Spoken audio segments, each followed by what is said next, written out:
Le taxi. Oui, Alors, dans le milieu. Teddy, on parlait ouais. des nouveaux usages, des choses comme ça. Vous avez fondé Hitch, qui aujourd'hui est une application, alors qui est controversée, puisqu'elle ressemble à Uber Pop, qui a été interdit. La vôtre n'est pas encore interdite. Mais enfin, quand même, c'est un peu le même genre. C'est une mise en relation de particuliers. Vous avez quand même oui, alors, je vais juste préciser ce qui est Hitch en 2 mots. Ouais. Donc Hitch, ça permet aux jeunes de rentrer de soirée. Nous, on met en relation des particuliers pour partager des trajets. On est dans cette nouvelle mouvance de l'économie du partage. L'économie du partage, qu'est-ce que c'est? C'est quand on a des particuliers amateurs qui vont proposer un service ou un bien.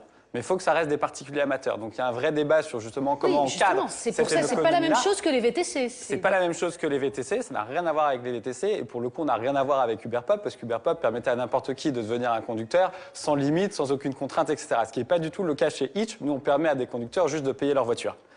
Après, pour revenir sur l'innovation, je vois souvent l'innovation comme un cours d'eau. À partir du moment où on voit que l'usage est adopté par la masse, on ne peut rien faire.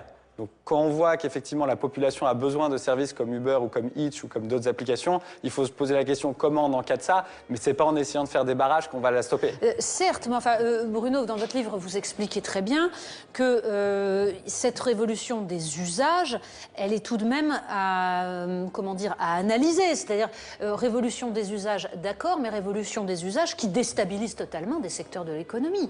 Alors c'est vrai, j'ai écouté attentivement, effectivement, mais aujourd'hui, ce qu'on peut dire, c'est que la tentative d'Uber et de manière générale de toutes ces entreprises issues comme par hasard de la Silicon Valley, c'est d'imposer, vous avez raison, un certain capitalisme aussi linguistique. On partait de la bataille des mots et de la bataille des idées. Donc il y a toute une idéologie derrière qui effectivement veut imposer une vision du monde.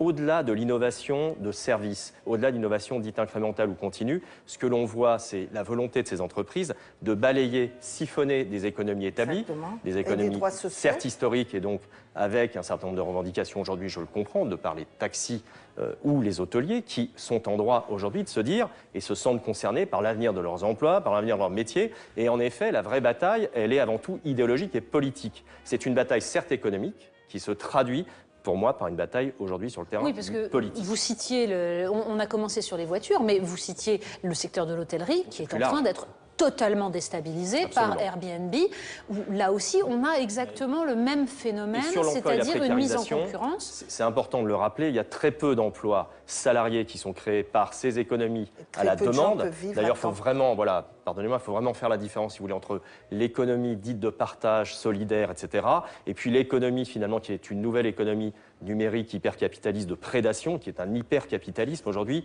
symbolisé par ces dites licornes, ces entreprises qui lèvent des milliards de dollars, qui sont valorisées des milliards de dollars, qui perdent des milliards de dollars, qui déstabilisent les marchés financiers, qui déstabilisent l'économie réelle. Qui rendent service aux gens réels également.